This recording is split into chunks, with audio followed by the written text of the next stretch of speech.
Let's talk about confidence intervals for proportions. Suppose we have two main candidates running for President of the United States. Maybe Mitt Romney and Barack Obama, as in 2012. Maybe Donald Trump and Hillary Clinton, as in 2016.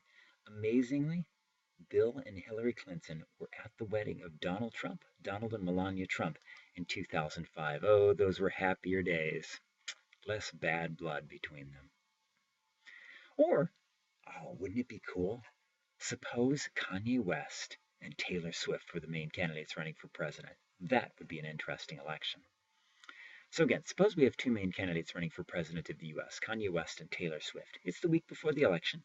Obviously, we don't know the proportion of likely voters who plan to vote for Taylor Swift, but we want to estimate it. We want to know where she stands.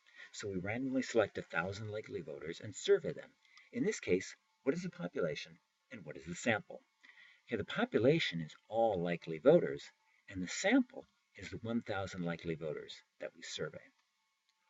What does P represent, and what does P hat represent? P represents the proportion of likely voters in the population who plan to vote for Taylor Swift. P hat is the proportion of likely voters in our survey who plan to vote for Taylor Swift. It's an estimate of P. So in other words, P is the population proportion, P hat is the proportion in the sample. We randomly select 1,000 likely voters and ask them whom they plan to vote for. 475 say they plan to vote for Taylor Swift. Find a 95% confidence interval for P, the proportion of likely voters in the population who plan to vote for Taylor Swift. Okay, well first, oh my goodness, what do we mean by a 95% confidence interval for P? Here's what we mean. We don't know the value of P, the population proportion. We don't know the proportion of people who plan to vote for Taylor Swift. But we can estimate it using P hat. That's the sample proportion. We want to be able to say that we are 95% confident that P is in a certain interval. Let's find such an interval. Okay, here's the normal distribution. Recall that with the normal distribution, mu is the sample mean, sigma is the population standard deviation. Roughly 95% of the area is within 2 standard deviations of the mean. It's between mu minus 2 sigma and mu plus 2 sigma. So that means when a variable has a normal distribution, a 95% confidence interval would be mu minus 2 sigma and mu plus 2 sigma, because 95% of the area under the curve is between those 2 points. Well, according to the central limit theorem, P hat, the proportion of successes in the sample, has mean P and standard deviation, square root P 1 minus P over N. By the way, sometimes we call this the standard error of P hat, or SE of P hat. And the distribution of P hat approaches a normal distribution as N approaches infinity. The endpoints of a 95% confidence interval for P would be mu plus or minus 2 sigma. Again, that's just another way of saying what we had talked about before. 95% of the values are between mu minus 2 sigma and mu plus 2 sigma. So in this case, that would be P hat plus or minus 2 square root P hat 1 minus P hat over N. Because in this case, mu is P hat. That's the mean. And sigma, the standard deviation, is square root P hat 1 minus P hat over N. So again, we're just assuming that, the mean is P hat here. Now, it turns out that 2 is just a rough approximation. We're all grown up now, so we're going to use 1.96 instead of 2. The endpoints of a 95% confidence interval for P would be P hat plus or minus 1.96 square root of P hat 1 minus P hat over N.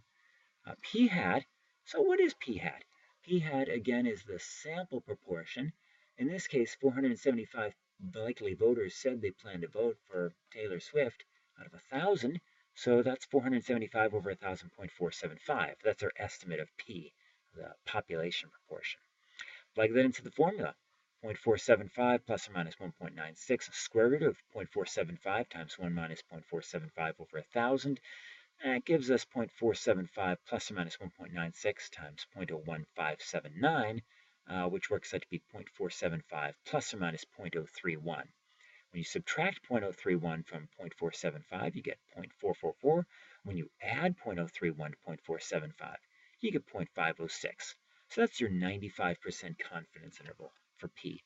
we are 95% sure that the true value of p lies somewhere in the interval between 0.444 and 0.506. So the margin of error in this case is 0.031, or 3.1 percentage points, 3.1%. Find a 90% confidence interval for p, the proportion of likely voters in the population who plan to vote for Taylor Swift. When we saw a 95% confidence interval, it was p hat plus or minus 1.96 times this expression. But it turns out the endpoints of a 90% confidence interval for p would be p hat plus or minus 1.645 times this expression. So again, we're replacing the 1.96 with 1.645. And that's because 95% of the values are within 2 standard deviations of the mean, 1.96 standard deviations of the mean. 90% of the values are within 1.645 standard deviations of the mean. And I'll just tell you that. Just trust me on that one. Okay, so the endpoints of a 90% confidence interval, everything's the same except we have 1.645 instead of 1.96. This simplifies to 0.475 plus 0.026. In other words, your 90% confidence interval is going to be 0.475 minus 0.026, 0.449, and 0.475 plus 0.026, 0.501. Those are the endpoints for a 90% confidence interval. In general, the endpoints of a confidence interval for p would be p hat plus or minus z star. Holy cow, these formulas. P hat plus or minus z star times the square root of p hat 1 minus p hat over n, where z star can be found in this chart. For a 90% confidence interval, use z star equals 1.645. For a 95% confidence interval, use 1.96. For a 98% confidence interval, use z star equals 2.326, and for a 99% confidence interval, use 2.576.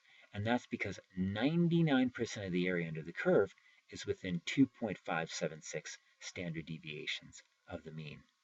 So again, notice that the higher the confidence, the bigger the confidence interval. Because we're 90% confident it's in here. Oh, but we're 99% confident that's, in this bigger interval.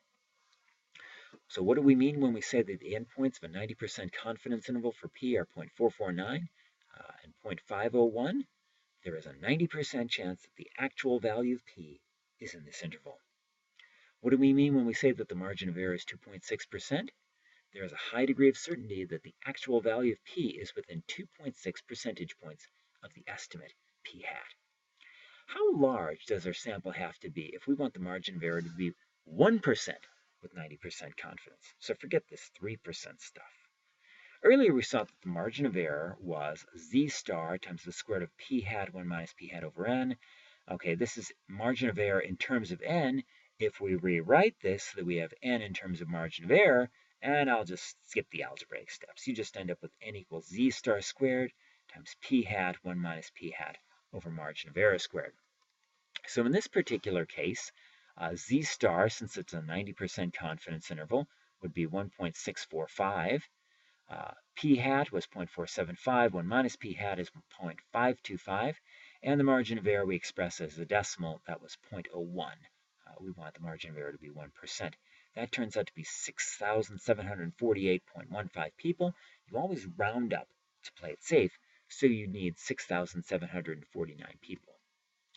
Now, how large does our sample have to be if we want the margin of error to be 1% with 90% confidence, but we don't know p hat? Because again, when we calculated this, we had p hats in the formula. What happens if you don't know p hat? Well, it turns out that p hat times 1 minus p hat is always less than or equal to 1/4. So you can just replace p hat with 1 minus times 1 minus p hat with 1/4, and this all simplifies to z star squared over 4 me squared. Z star is 1.645, me, margin of error, is 0.01. That simplifies to 6765.06, and you always round up, so you'd need 6,766 people, which is an enormous sample and very expensive to collect.